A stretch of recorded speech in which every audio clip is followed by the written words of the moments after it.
Hello, everybody. Hi, everybody. Hello, welcome to ThNOT, Thursday night on tour. Because sometimes it is, and sometimes it's not. There you go. There you go. That's the catchphrase of our show tonight. Good night, everybody. I am very excited to have a cast member with me this evening. You are actually, I think, like our first cast member that we've had on ThNOT. Ooh. Yeah. For those of you that are here, you probably know, we are on the national tour of Les Misérables by Play Jean Valjean, and we do these lives on Thursday night to kind of talk about theater, but also talk about the industry at large and what is happening in the industry and you know, our take on things. So I have a very special guest with me. Will you please introduce yourself and tell everybody what you do? Hello, everybody. My name is Matt Crowle, and I play Thenardier in this tour that we bounced around the country in. And we are, both of us started this tour together in 2022. Yeah. And we are now coming officially over 2 years ago. Yes. Yes, I cannot believe that is true. When did rehearsal start? August 22nd, 2022. Wow. Yeah. Okay. So we have officially been together for 2 birthdays. Yeah. This is longer than some relationships I had. Well, there you go. There we go. So we're official. We're official. But I'm very excited to chat with Matt tonight because he has had an illustrious career, not only on Broadway and national tours, but also regionally. So I guess my question for you is actually, why don't we start here? Why don't you give us kind of a rundown of your resume, if you would not mind?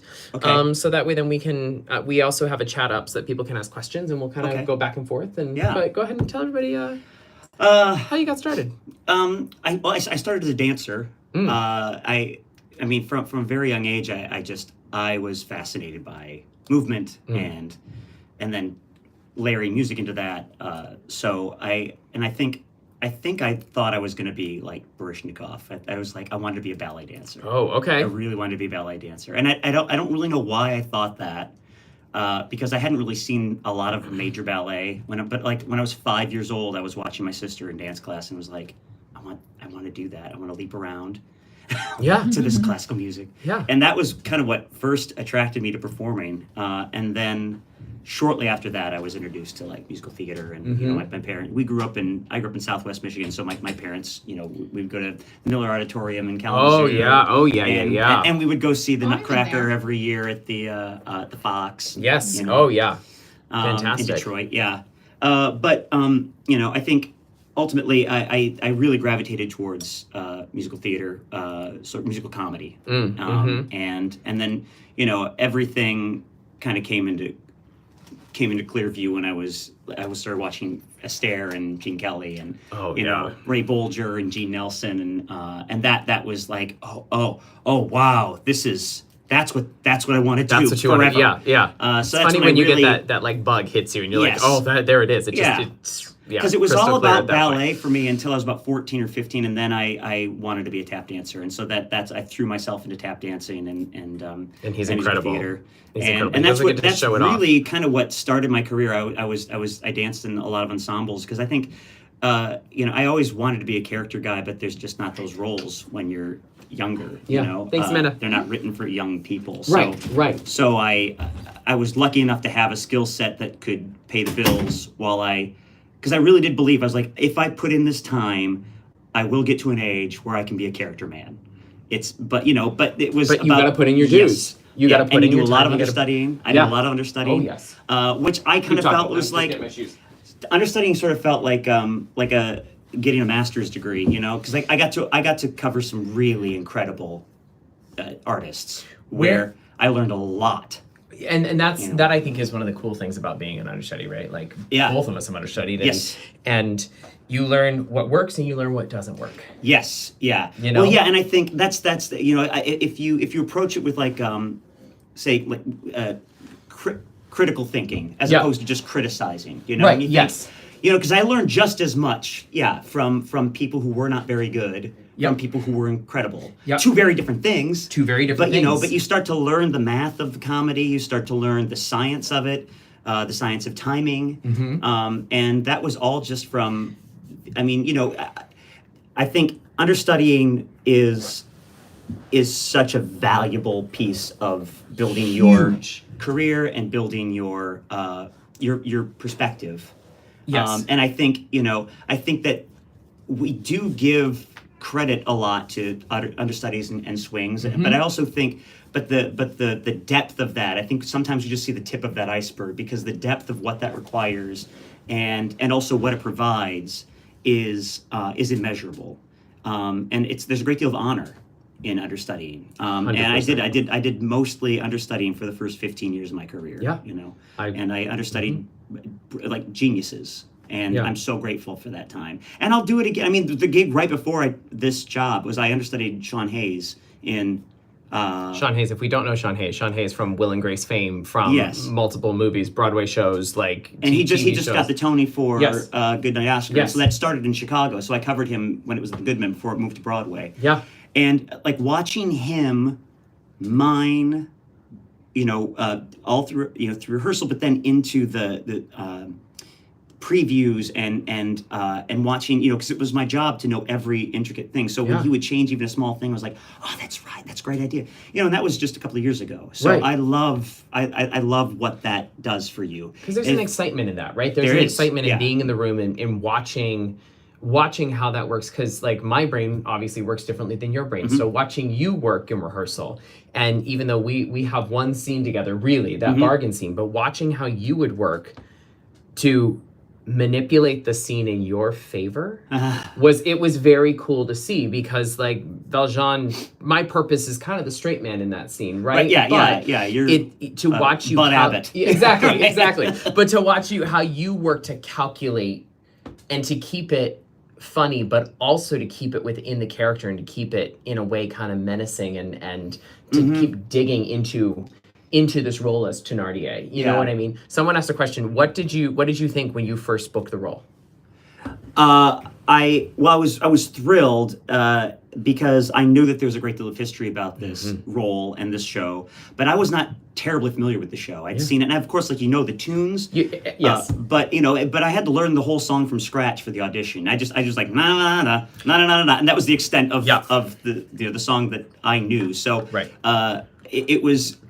What I was thrilled about was I went at it from like kind of a vaudevillian take on it in my audition. Yeah. Because I thought, well, I don't want to listen to someone else do it, because then that's in my head. Yep. So my wife and I had just bought a new house, and I painted a guest room for about 9 hours one day and just listened to like the plunked notes over and over again. You can get it into your... Yep. And so by the end of the painting of that guest room, I had it memorized. Because they wanted the whole song. So it was like 6 minutes, Isn't that great when they just like, here's was what we need, and it's I thought, like, surely they're not going to listen to the whole thing, and they did. They just Corey and Jim had me sing the whole thing, and then they had me sing it again. I was like, okay, well, I'm really glad I put this time in. Yeah. But I think what I was excited about was knowing that I had brought that to the audition. I thought, okay, well, they're very open to my take on it, to my perspective, and it was very playful. It was even more so than I thought, that it was very collaborative. There's a great deal of confluence between me and the directors and Jesse Robb, the choreographer. Yeah. Where it felt very much like a living, breathing, organic piece. And it's set on us. Yes. It's not set on. It was set on. Yeah, it's like it was like, hang on a second. Okay, now so raise your right arm now. Exactly. Which I have been in companies where that has been the case. Yeah. But that is not the case here, which I think is really great. Yeah. Someone asked, do you ever change? Is there anything about it that changes for you night to night? I mean, yes, in that I every night I feel like it's that night's performance. I never feel like I'm not chasing last night's performance. Correct. I'm not chasing last week's performance, because I don't base the success of the evening's performance on what the response is. I base it on how it keeps driving, Yeah. So I'm not trying to chase a certain, I don't know, I'm not chasing laughs. Right. If they come, that's part of the score. But ultimately it's all about this kinetic thing between you and me, between me and Tori, between me and the gang. It's all about eye contact and connection for me. Yes. And so I guess in a way, like it never ever does feel the same. I mean, it feels comfortable in every way that it should, but it never feels frozen. And we've done it like over 700 times now. Exactly. And I feel very grateful. And attribute all of that to the rehearsal process, you know, in that it was very playful, Yes. very organic, very A lot changed. alive.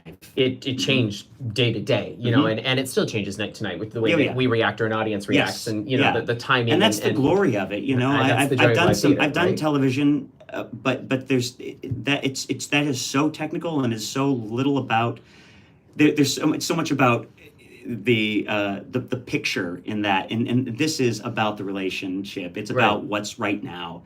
It's about the moment to moment, and it's about the back and forth of the audience, and that's why I nothing will ever replace theater for me. Yeah, true. So let's talk about that. How do you feel now that in this new world of social media? Because I know that like we have both been in this industry a long time, and where do you feel like theater is going now? Boy, you know, I have to be brutally honest. It was just I don't go see a lot of theater. Yeah. There are shows that I'm very excited about seeing. You know, like I would love to see Oh Mary, for instance. You know, like I like great, quirky, new, but ultimately I think where my concern more is you know, when we were coming up in the industry, there wasn't Facebook. You know, there wasn't Instagram. There was no TikTok. So we weren't combating constantly with being flooded with comparison poison, you know? The comparison was who you were standing next to in the line, who could be the same person and type as you were waiting in line to go into an audition. Yeah. Boy, do I feel I had my kiss of death my folks. day. Yes, exactly. But you know what? But that's what it was. I think that kind of it, like the state of the theater right now, that I think more about the obstacles that people coming into the business now are up against that we weren't. You know, because I think I don't envy them, because that is a big thing to maneuver. Yeah. But because I think that there's so much that can be placed on instant gratification and instant success and instant notoriety and the glamour of it. But I think there's so much value in the struggle. You know, I mean, I couldn't get arrested. It makes you grateful. Yeah. Like I will say, like anytime that somebody asks, you know, I was like, I remember standing on the street at 6:30 in the morning, in the rain, in the sleet, going into an audition. I had every brick memorized outside the Equity Building, because you'd be there at 6 a.m. waiting to get into the ECC. And you would make sure that you would do your lip trills or something like that as the garbage truck drove past, so that way you people could warm would be up. walking by and being like, "Is there something?" Like, "No, we're just standing in line to hopefully maybe get a job." You know, exactly. But I mean, it makes like you grateful when you book that role, and when you get to a point in your career where you're like, okay. Yeah. And I think that is something that I would love to emphasize to people who are getting into this is to embrace the struggle. Yes. And to embrace the chase, because that is where you build perseverance. Because we all love it. I mean, we wouldn't do this if we didn't love it. Correct. But the perseverance is what protects that love. Yeah. And that's like a muscle, and it's always tested. Yeah. And you know, like I feel like I'm riding high right now, and I'm so grateful for this job. But that was also to say, like, in 2 years, I will be probably, I don't, you know what, I don't know where I'll be. We don't know what's going to happen. We don't know what's going to happen. I put my faith in positioning, in that, you know, you have to be positioned, because there is always an element of luck. Yes. There's and just lucky to be in the right place at the right time, lucky to have met the right people at the right time. But if you are invested and you are always training and you're always making sure that you are the best instrument you can be and not just waiting for something to happen, then you are positioning yourself, because you do need to know what to do when that luck comes along. Because that also doesn't mean you've got it. Correct. You know? That's an opportunity. Yes. But you have to close the deal, you know. So where did you go to school? Where did you said you took a lot of dance when you were younger. How did you get really into this world of show, since we've got a few more minutes? Yeah, well, I actually don't talk about the place I went to school, because I had a falling out with them. However, oh, great, all right, then that's fine. We won't talk about it. But the people, but I had a great, like a bevy of mentors there who that's what's important. Adored. Yes. The late great Dr. Bruce Curl was my first real mentor at that age in my life. Yeah. And he was the one who just was he saw something special in me, and he was just like, "Listen, what I want you to do is I want you to focus on what you're really good at." And he was like, "You know, I think you have really good sharp timing. I think you have some really like fun charactery dance ability." He's like, "So I want you to put your time into being the best at that. There you And go. that's something else that I'll never forget is like find what you love, find what you think you have the potential for, and then be the best. Do what it takes to be the best at that. Yeah. You know, because you're not going to be the perfect everything. No. So find And don't put pressure on yourself to be the perfect everything, because No. you cannot succeed at no, that. Yeah. because you can be kind of good at everything, or you can be really good at a few things, and that does it narrows. It narrows what you might do and what you might achieve, but it also kind of focuses your bullseye. So I think, you know, and that takes soul searching, but because the other thing about that is like you need to be happy, or at least you have to find what brings you brings you contentment. joy. And Yes, and so like, okay, well, if this is what you're good at, do you like doing that? Right, You know, yeah. Because if not, there's some other hard questions you need to answer too.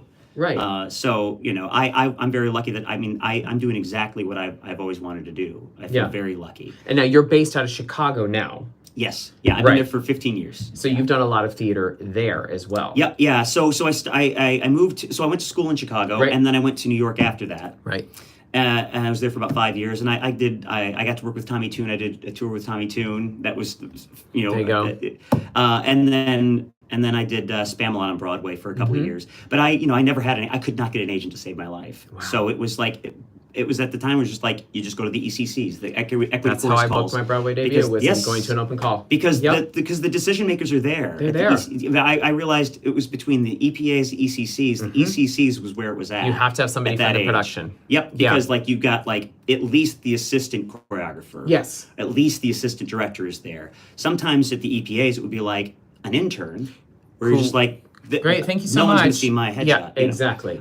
So I booked everything from those calls. Yeah. Getting up at 5 a.m. and getting on the A train. And I'm sure. down there. Yes. Yeah. But then after some, you know, there's a family loss that kind of like shook up a lot of like what we gotta go. Anyway, because of that, I moved to Chicago and I've gotten to do a lot of fun stuff there. Yeah. You know? Yeah. And I love my little I love my town. Oh my goodness. I feel like I could talk to you for hours. I know. This, we'll have to have you back on. Yeah. If you'll come back for another night, I'm sure we would love it. Will. I saw some other questions on here. Sorry, everybody. No. It's my hard first because foray it like disappears as soon as it comes up because we're in a horizontal view. One last question. Where did the little dance in Dog Eat Dog come from? The little dance? In the sewer. When you come back in. Yeah. Where did that come from? I did it one day. That was a question. I did it one day. Wow, that's really specific. I did it one day. And Jesse Robb stood up. He was like, "Yes, yes." Keep that. I was like, I was sitting around. He's just like, "Well, it's in the show. It's in the show now." Yeah. Great. Matt, thank you so much for coming on here and just thank you chatting. for the invitation. And just chatting with us tonight. And you know what? We'll bring Matt back on. Yeah. I feel like we could just sit here and talk we for could, hours on hours, but we gotta go out and do a show. This is true. We gotta go and do a production. So thank you so much for tuning in. Tune in Saturday night to ThNOT with Haley and I on Instagram, and we will see you next week. Come see us. Bye, everybody.